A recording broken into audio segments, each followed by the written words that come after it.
But before we go, we have another segment that we like to call Boldly Dadding, where what we do each week, we share either a story or a lesson that we've learned throughout the week um, that we've had as dads to young children. So, Shaf, this week, what was your boldly dadding moment? Well, I was struggling to come up with one, but then it kind of dawned on me. So we barely let our toddler, she's 2 and 3, 4 months old, um, 2 years, 3 or 4 months old. Sorry, for those that don't know, her name is Emily. We occasionally let her watch television. She gets to watch it here in my office with me, on the TV behind me, and she only gets to watch a few different things. We're really careful. We don't want to subject her to stuff that we think might be inappropriate, but she's allowed to watch Coco Melon. She's allowed to watch the Bumble Nums, which is kind of part of Pink Fong, that Pink Fox thing, on Amazon Prime. And then also she likes to watch Daniel Tiger's Neighborhood. So those are pretty much the only things that she gets to watch. And she could, if she was allowed to, she would sit and watch it all day long. She gets sucked into it. But and you just look at her and she's like a little zombie. She's a little beanbag potato. I have a couple beanbags in here, and she sits on the beanbag with her legs up, and she's got the blankie over her, and she's got her head on a pillow. Like, she's like the epitome of comfort.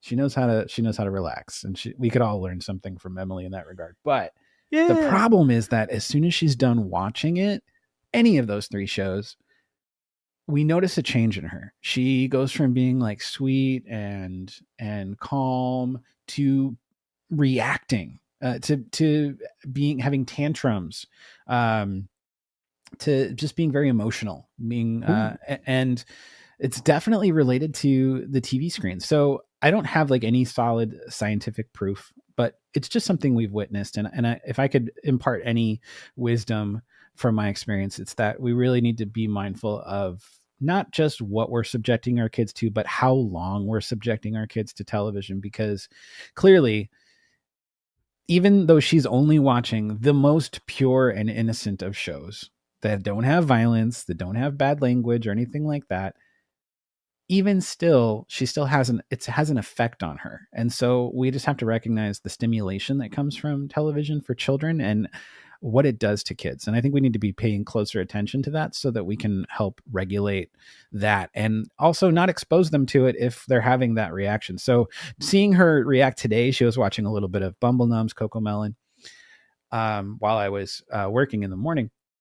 I had to cut it off. I was like, okay, we're done watching. And then she like immediately changed on a dime. And she was like, it wasn't just a tantrum that it was over. It was being upset about everything. So it took a little bit to calm her down. We had to do some breathing exercises, some deep breath stuff. And she calmed down. I held her. I just like, kind of brought her back and grounded her a bit. And so I would just say, let's just be a little more mindful of that and not subject our children to so much television, because it's definitely having an effect. Whether you're aware of it or not, it is affecting them. So that's my one piece. And the other thing I wanted to say, totally unrelated, but we were talking last week about toxic masculinity, and I had a quick update.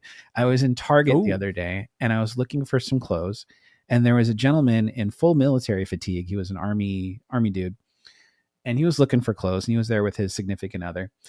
And he approached me and he's like, hey, this is going to sound super weird, super strange.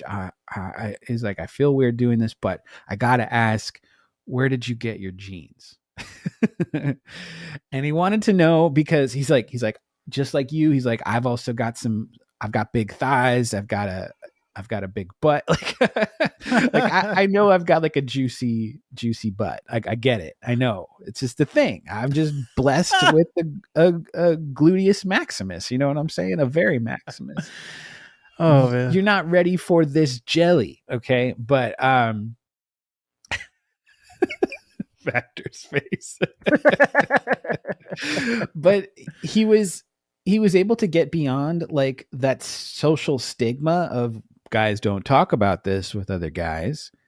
And he just went ahead and approached me and asked me, put himself out there. And I was like, this is great. Like, what a great conversation for two dudes to have. Like, not a normal conversation by any means, but it should be normal. It should be fine. Right. And I was like, dude, know what these are. I know I got them from Stitch Fix, online like subscription thing, because I suffer from finding jeans. It's hard for me to find jeans that fit right. So I needed some help. But I was like, I shared the brand name with him and everything, and he was super, super thankful. And I just thought to myself as I walked away from the conversation, I was like, this was a funny conversation. Definitely put me out of my comfort zone, but at the same time, it was refreshing. So that's an evidence of a complete lack of toxic masculinity, and instead a sense of conscious masculinity and being Mm, comfortable in your own right to ask the questions you need to ask, to be open and honest with another man. So I was here for it. I thought that was pretty cool. So there is hope for all of us men out there. So that's what I wanted to nice. Excellent, Shaw. Well, my boldly dadding moment this week, I was thinking about legacy and what I want to pass down to my son, and just kind of the generation, as it were, the Vector generations moment. And I just thought about this podcast and things that I've done in my life that he will experience, or maybe that he will see at some point and say, "Oh, my dad did that." And I think about my dad and my grandfather, things that they've passed down, and it's not necessarily the little day-to-day things. It's more of the bigger storylines and arcs in their lives that they pass down to me, and kind of the lessons of this is right, this is wrong. This is what you should be doing. So I've been thinking about this week just what I want to pass. I want to be conscious of it and not be a subconscious thing. Oh, he's picking up your bad habits and he say. does things. But I want to instruct him and guide him, and also just have something to pass down to him. And that's in a lot of different ways of, passing down generational wealth, things that I have and I've experienced in my life and have been fortunate enough to have. And that's actually another thing I was thinking about, was the way that my childhood was. I thought was um, very. I thought I had a very good childhood and upbringing. A lot of happy memories. I don't have a lot of sad memories from growing up. Just a lot of happy times. Mm, I want him to have that. I don't want him to have look back at his childhood and say, "Oh, high school sucked," or when we were in this place in grade school, I hated that." I want him to look back and say, just like I do, and say, "Oh man, my childhood the way I was raised is what kind of made me and shaped me into the person that I am today." So I was just thinking about that and wanting to have a nice legacy for him, wanting to have something that I do be successful, like this podcast, where hopefully he can look at it and say, "Oh, that's a successful podcast. My dad did that. Here's something that I can enjoy, and I can take part in that as well." Even though he wasn't here as we were recording these episodes, hopefully at some point down the line, he may be watching this or listening to this podcast and take something away from that and say, "Oh, he did something." Now I want to be inspired by that, and I want to do something.